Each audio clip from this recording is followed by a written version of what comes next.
আমার নামে শিখবনে কিচকে আরেকটি কলেজ রয়েছে।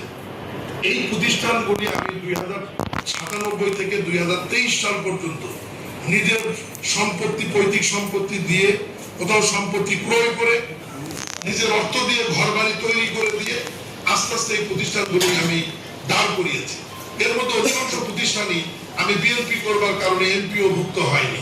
নতুন করে সরকার আসার পরে আবেদন করেছি, চেষ্টা করছি প্রতিষ্ঠানগুলো যাতে এমপিও ভুক্ত হয়, কারণ দীর্ঘদিন এ সমস্ত প্রতিষ্ঠানের শিক্ষকরা বেতন কারণ হচ্ছে আমি। প্রিয় সাংবাদিক ভাইরা, এরপরে আমি ব্যবসার ব্যাপারে আছি। আল্লাহ রহমতে আপনাদের দোয়া একজন প্রতিষ্ঠিত ব্যবসায়ী ছিলাম। এখন আমার পরিবার ব্যবসাটাকে, যেহেতু কমপ্লেন্ট অফ ইন্টারেস্ট হওয়ার কারণে আমি প্রতিবন্ধীর শপথ নেওয়ার সাথে সাথে আমার 4টা লিমিটেড কোম্পানি এবং প্রপার্টি কোম্পানি সব আমি পরিবারের কাছে এবং আমার সন্তান, স্ত্রী, তাদের কাছে কিন্তু আমি হস্তান্তর করেছি। বাংলাদেশে পাইনিয়র কিছু বিজনেস আছে যার সম্বন্ধে অনেকেরই ধারণা নেই। এই যে খাদ্য বান্ধব কর্মসূচি এবং ভিডব্লিউতে সাধারণ চালের সাথে যে পুষ্টি চাল মিশ্রণ করে বিতরণ হয়, এই পুষ্টি চাল তৈরির বাংলাদেশে যে 6টি ফ্যাক্টরি রয়েছে তার মধ্যে আমার একটা অন্যতম।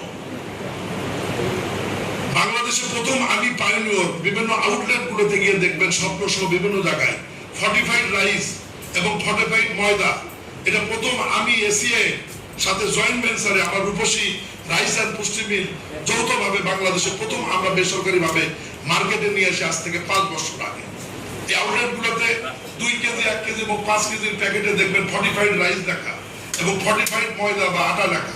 এগুলো কিন্তু সব প্রোডাকশন হয় আমার ফ্যাক্টরিতে, মার্কেটিং করে কিন্তু এসিআই। মানে আমি হচ্ছে প্রস্তুতকারী আর বাজারজাতকারী প্রতিষ্ঠান হচ্ছে এসিআই। টিকে গ্রুপের চাল যেগুলো মার্কেটে আপনারা দেখেন, পুষ্টি চাল, টিকে গ্রুপের সাথে ব্যবসা আমার 15 বছরে।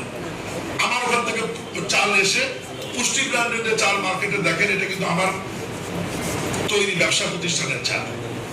টিকে গ্রুপ, পুষ্টি গ্রুপ, প্রাণ, এই সমস্ত কর্পোরেট গ্রুপের সঙ্গে ব্যবসা আমার 10, 15, 20 বছরের বিজনেস। তাদের সাথে আমি খাদ্য রিলেটেড বিজনেস করে আসছি।